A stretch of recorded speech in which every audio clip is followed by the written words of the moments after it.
خدائے پاک کی مرضی۔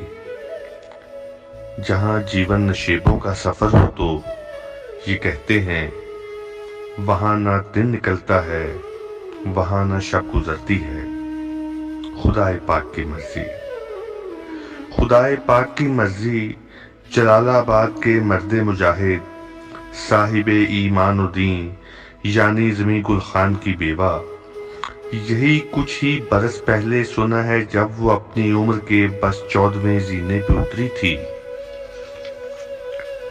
فضا بارود کی اجنبی سی باس پہ حیران تھی اور پوستی پھولوں پہ پیلے موسموں کا رنگ چھایا تھا۔ خدائے پاک کی مرضی۔ فقط ایک رائے گانی درد کی کہنا کہانی ہے۔ یہی دن تھے جلال آباد کا مرد مجاہد صاحب ایمان و دین یعنی زمیں گل خان کاندھے پر لیے بندوق اپنے ہاتھ میں تسبیح کے دانے گھماتا ورد کرتا موسموں کی سازشوں میں کھو گیا تھا۔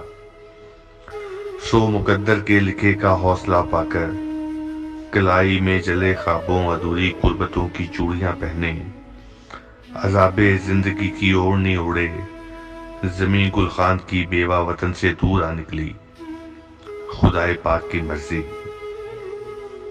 سنا ہے آج کل وہ شہر کے گنجان حصے سے ذرا ہٹ کر ادھر 6-7 مرلے کے مکان نمبر 28C میں رہتی ہے، جہاں شب تو گزرتی ہے مگر ایک ناتواں دن کی خماری کاٹتی ہے پھر گزرتی ہے، جہاں دن بھی نکلتا ہے مگر شب کی ادھوری کروٹوں کی اوٹ سے ہو کر نکلتا ہے۔ خدائے پاک کی مرضی۔